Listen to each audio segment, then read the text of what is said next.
it was just really interesting. It's such an interesting skill set that comedians have. Yeah. But then it's like you layer on, it's like they, like everybody else, like every business, like they have to be good at marketing themselves. And like some of these guys are and girls are so good at it.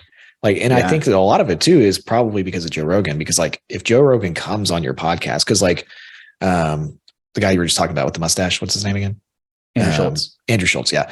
Like Joe Rogan flew out. He talked about it on his own podcast. He was like, man, Joe flew out and like flew his whole family out. He's like, it probably cost him like 50 grand, which is nothing for him, but like probably cost him like 50 grand to like come out and be on my show. But like, then you think about the impact that it has. So he's just going around and like pollinating these other shows kind of with his audience. Yeah. But I've heard Joe talk about him too, where like Schultz gets a lot of credit for transforming comedy during COVID. So like when they would talk about it, so it's like he had already was going, but one of the things they were talking about is it's so different. There's no energy when you're doing it in this format. Right. And they were like, he did good at figuring out like how to do punchy clips and how to do his comedy in YouTube short format and in podcast format. And so like he already like he adapted to that. And sure, Joe Goen obviously helped a ton, but it was also like he had figured that out first, so that's it's interesting, man. Like I've actually thought about this because you and I were having a conversation. Oh, this was like in the Twitter thing, like last episode. And you were talking about like, I'm just not funny enough, like for tweets. Right.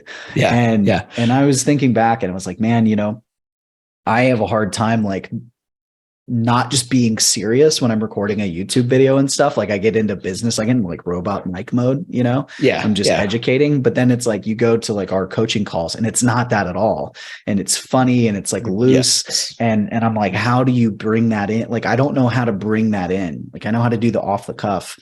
But I've thought about that, man. I've thought about, it's funny that you brought that up because I mean, even this week I've thought about like, man, it'd be interesting to take like a comedy class and like, not because I want to be a comedian, not because I want to be on stage, but just to be able to see how they come up with hooks and how they find those ideas and like pull that into your content just to be like a better content creator, because this is the way things are going, man. Like, I mean, you're completely overhauling your business to be more of a media company and have more video and things like, and it's because this is where the world is going. This is where our businesses are going and you don't want to get left behind.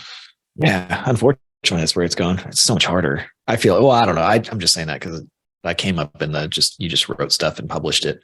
Yeah. And it's so funny, man. I used to have like, man, I didn't even know what I was doing when I first started. I was just publishing stuff, but like that worked at some level. I was able to build something off of it, but like, yeah, I mean, I do think that, having the podcast you can clip up and then, like even Theo Von is really interesting because he just sits there and talks. Like he just does it. He has an interview one, but he has like another one where he just, if you're like, I don't know how familiar you are with Theo, but like, he just says random stuff, but it's like very clippable. Like he just tells these stories that are clearly made up, but they're so ridiculous that you can like clip them into something and then it goes viral because they're just so crazy.